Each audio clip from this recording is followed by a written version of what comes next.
my name is Mary Truitt. I am a past life regressionist trained personally by both Dolores Cannon and Brian Weiss.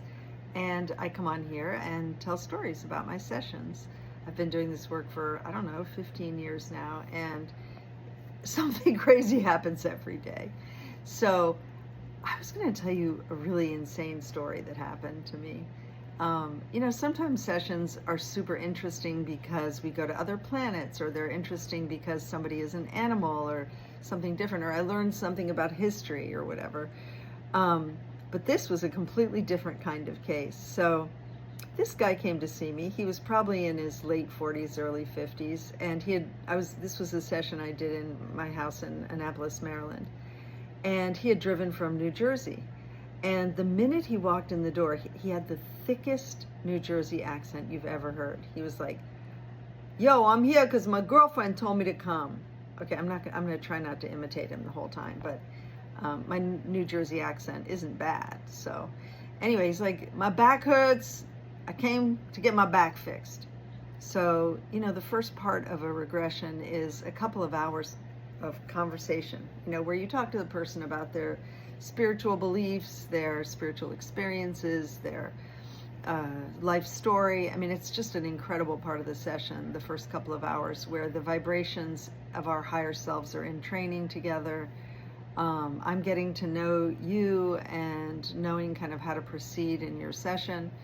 So we began to talk, and after about 5 minutes, he said, "Why are you asking me all these questions?" And I had said to him, what are your spiritual beliefs? And he said, "I'm a good boy. I go to church on Sundays. Not every Sunday. I go to church." So he had no idea why he was there. His girlfriend had just told him to come to get his back fixed. So finally, I stopped asking him questions about himself. Our interview was probably 15 minutes long. And he's like, "Let's get to it. Let's fix my back."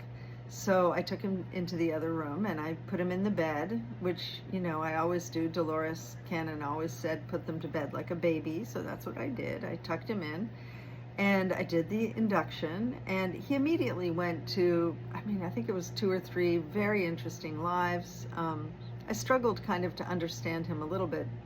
His language was a little difficult because he only had about an 8th grade education, and he struggled to communicate some of what he was seeing, but it was fine. We worked it out.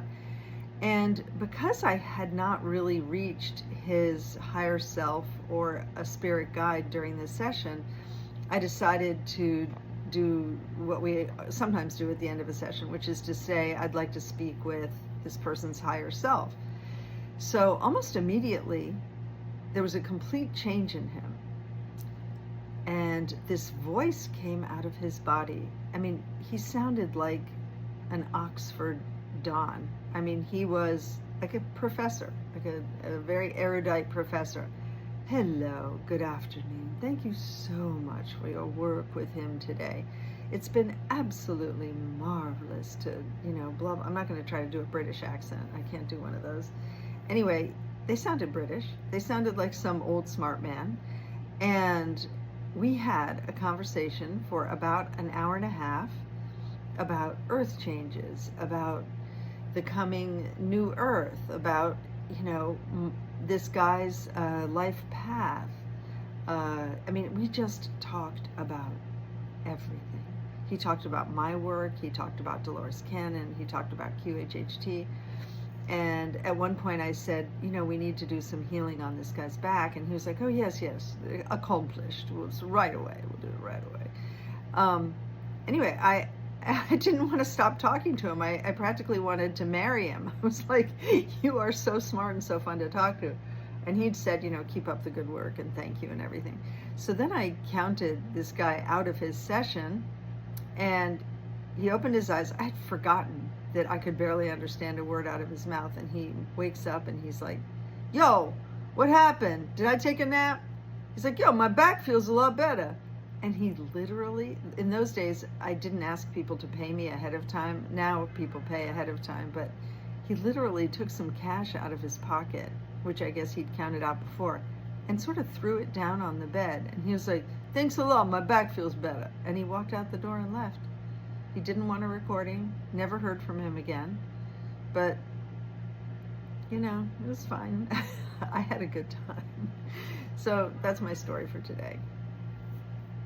Ciao. Hope you're all well. Bye.